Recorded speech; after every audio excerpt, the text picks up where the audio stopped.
Jason, you had a super bad fuck up. He said. I came out on stage last night by accident. Naked. No, out of the closet. That's what I was going to say. Damn. Are you going to be doing that today? And can I be like right up front and be like, hey, Jason? Nah, it's really not much to see, honestly. Oh, I doubt that, Jason. But I'm not going to push that subject. So, is it easier to play the second night versus the first? I mean, do you guys still get nervous at all, or is it kind of just, your old hats at this? I get weird nervousness, but not about playing in front of people, just about, will I forget songs? Do I know what this band is that I'm in tonight? Like double guessing yourself. Yeah, exactly. But yeah, the second night's always way better. Obviously, this is Nintendo Fusion Tour, and we've got video games behind us and what have you. So, have you guys gotten a chance to play anything yet? Who wants to take that one? Joe has. I played Zelda, the Twilight Princess, and I think it's going to be amazing. I mean, they're just demos. They're just demos, but they're still fun. I don't like to swear. They're still. Oh, that's right, because we're all like religious. No. I played the game where you raise a dog.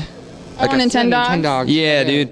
It's like my dog in real life. It doesn't can do a thing. I said I kept talking into the thing and it would never listen to me. Yeah, I played the one where you raise the dog from the dead. It's the Pet Cemetery game. That would be a kick-ass game. No, it wouldn't. Yeah, that actually really would. I mean, I would buy that game, but that's just because of me. I'd play it for free if it were out here. Oh yeah. Oh yeah. Let's make that happen. So what did you name your Nintendo dog? Dead dog. I don't even know. I think it was just like Mark or something, or Jason. I like it. Yeah, he named his Larry. That's awesome. Yeah, we like keeping it like real, real names for dogs. I don't know why, but that's just what we do because we're crazy like that. Groupie stories, guys. Who wants to? Yeah, so I got these two dudes in the back, and it's so hot. Yeah. No, you don't understand. Yeah. This one dude had like a semi, and the other dude was ready to go. So, I just went to work. So, do you have a thing about people watching? It's called skiing. It's called what? Yeah, I went skiing. It's pretty awesome. Yo, you're super hot. Thanks. I try. I've got my moments. That's what I was watching. You want me to tell you? Yeah. Okay, we're gonna edit this anyway. But all right, is when after a guy comes in your ass, you it back out, or not your ass, but like the guy sucked it out. And why I know that, I'm not telling you. You totally search the internet for porn. I have a ton of gay porn, actually. He knows. I'm a major yaoi freak, but only if it's manga and anime, because I'm just a pervert like that. But we're not talking about me. We're talking about you. Hey, come back here. This is quite an illuminating interview. Yeah, we try to keep it all fun and joyous. But you didn't really tell. Well, yeah, you did actually tell me. But do you guys have any groupie stories? I have a girlfriend. So that means no? No groupie stories. Okay, we'll keep you safe on that tip. Yeah. Okay, so you're out of the loop, of course. Okay, tell me. What's there to tell? I don't know. What do you got to tell me? Aw, you're a very nice gentleman. You think that's the worst there is? No. No way, dude. There's much worse. Monging. Oh my god.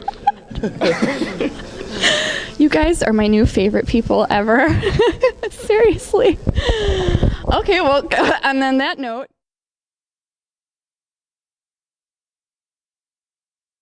A pretty big jump from, I would say, local band to being mainstream. Yeah, definitely. It's kind of insane. One of those things where, we play, about 250 or 300 shows a year, so, we've always been out there doing it, and it's been, kind of this exponential build, but, right at the end, it's kind of gone a lot faster. So. Do you kind of resent it in a way where you've been working your ass off for all these years, and suddenly it's like, hey, look at this new band? It's kind of weird. I think it's one of those funny things though, because it's press uses whatever angles they can use. When we do interviews with print press, they're always there's 4 things they can write about. They can write about that we're the band that doesn't party, we're the little punk band that could, we're the punk band that talks to Jay-Z on the phone, or we're the punk band that came from an indie label. And it's there's way more stories than that, but you kind of just need a hook, I guess. And I think that we are probably new to a lot of listeners. I mean, I guess like it'd be dumb to really resent it, but like totally know what you're saying. Like bands like Maroon 5 or something, where they're like, "Oh, best new artist." And you're like, "Dude, that band's been around for like 8 years." Now, one of the aspects that we've discussed earlier, your band is kind of one of those bands where your fan base is so freakishly possessive of your band that the moment you go mainstream or the moment commercial radio gets a hold of it, they get pissed. Where we get emails from people going, "You don't know them. You don't know the band." And then I'll go, "Well, you know what? I'll ask them when they call in." Right. I think that it's interesting because I think for Fall Out Boy, like our fans have kind of always been ambassadors for us. So like the VMA that we won was one that like kids voted on, and definitely, I mean, there's other bands that we were up against in the genre that have more fans than us and have sold more records than us, and our fan base just kind of happens to be total lunatics, and they still vote. And I think that our fans are kind of cool because they like to see us on TRL, and they like to see us on these things because they know that there's a good possibility of us making a total train wreck and, you know, breaking instruments or dropping F-bombs or whatever, and I think that our fans kind of always want to see it because they know something's about to go wrong.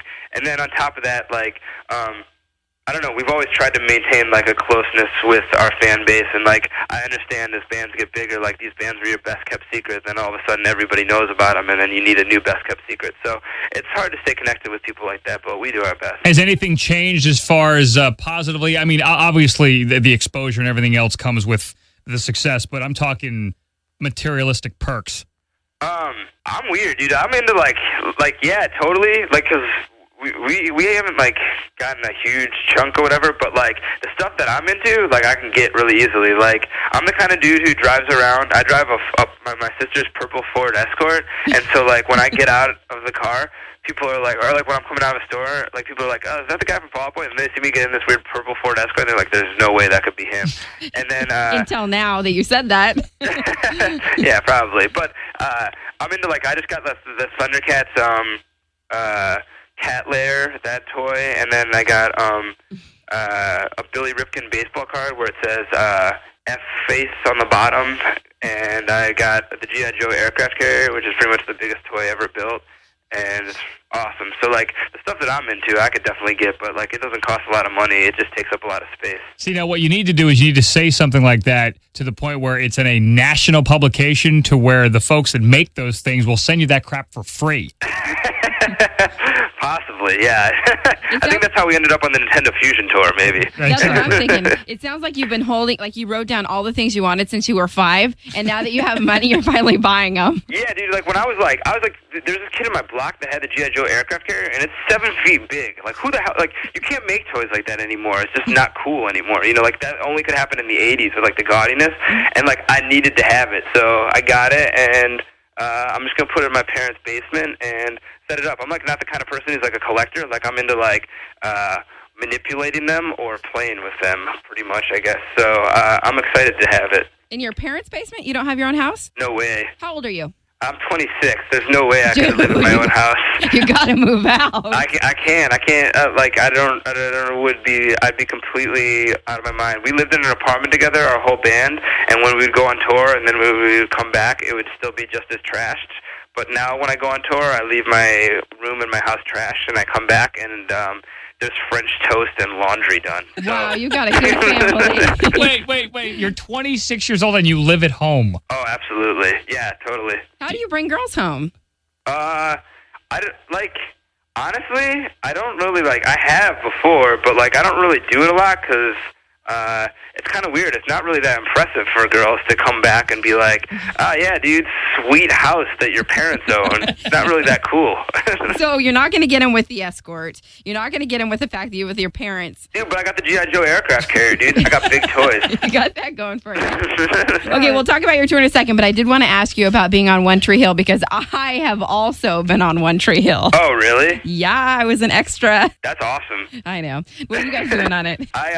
When we got to One Tree Hill, I was like, man, I gotta kiss a famous girl, and I spent the entire day trying to do that, and then I realized they were all married, and instead of eating and taking pictures and enjoying my day, I had spent it trying to kiss girls, and it didn't happen. And who did you try to kiss? Because not all of them are married.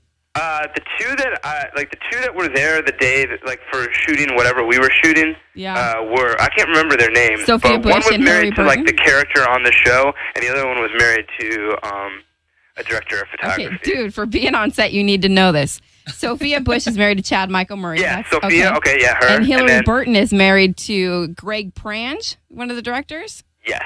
Yeah. Maybe, yeah, probably. Yeah, so, that, needless to say, that didn't work out at all, you know, or whatever, but I had a good time anyway. It was fun. That's cool, and that airs October 26th?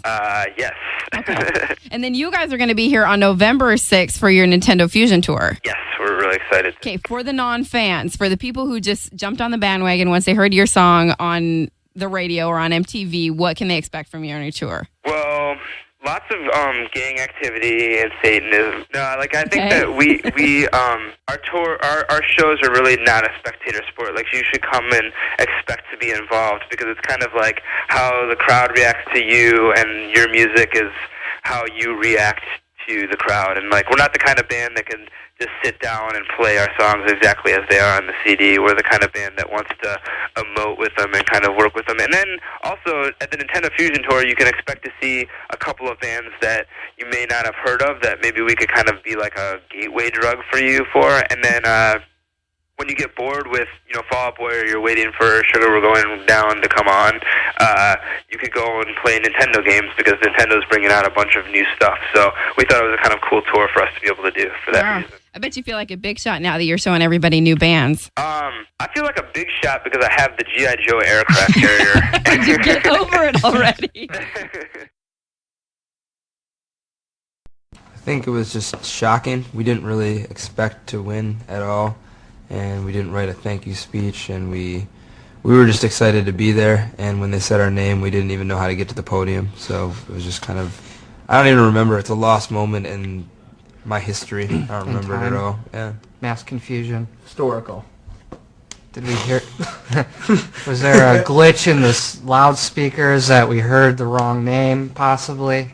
But I don't know. Our fans are awesome. So the first thing that came to my mind, well, actually, when I saw it again that night, like it was really unreal, and I just remember like seeing the dumb expression on my face that I had no idea I looked so retarded, but it was totally real, and I didn't know if I was hearing wrong. I didn't know where the stage was, so it was really amazing. I think that, I don't know, Patrick should probably talk about our real musical influences, but I think that in general that Chicago, when you think about like jazz or whatever you think about Chicago, I don't think that that probably particularly pertains to Fall Out Boy. But the cool thing about being from the Midwest is that you don't really get a lot of attention from the music industry, and so I think a lot of bands that are from LA and New York have A&R guys at their first show, and you kind of start believing your own hype, whereas when you're in the Midwest you can marinate for a little bit longer, and I think it allows bands from Chicago to have kind of a unique sound. Like us, or like Alkaline Trio, or Academy is. There's a lot of bands. When I watch stuff like that on TV, it doesn't like. I just don't think it's real. I still feel like I'm watching TV. You know, I watch it and I'm like, that's me, but I'm just watching TV. It was just only weird when I was there. I mean, I usually don't end up seeing even like anything that we do on TV because I don't even have cable. So. As far as musical influences, I think we all come from four very different backgrounds, but where we meet up has a lot to do with Fall Out Boy, and we meet up at like Lifetime and the Descendants and Green Day and Gorilla Biscuits and Quicksand, Refused.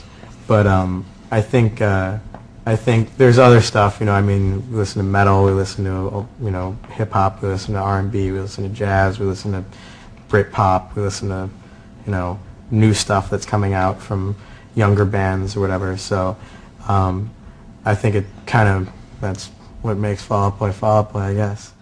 It's like the only thing that's changed is what goes on around Fall Out Boy. I feel like since we've been considered, breakthrough or whatever, since people have been calling you the next big thing, I read on the internet, and lots of times people will kind of idolize us or make us out to be these saviors of pop punk or whatever this is, and other times they kind of vilify us and demonize us as the people who are ruining everything. And then you kind of meet us at a show and you realize that we're probably four of the most ordinary people you'll ever meet, in a really extraordinary situation. So, I don't know, come meet us at a show.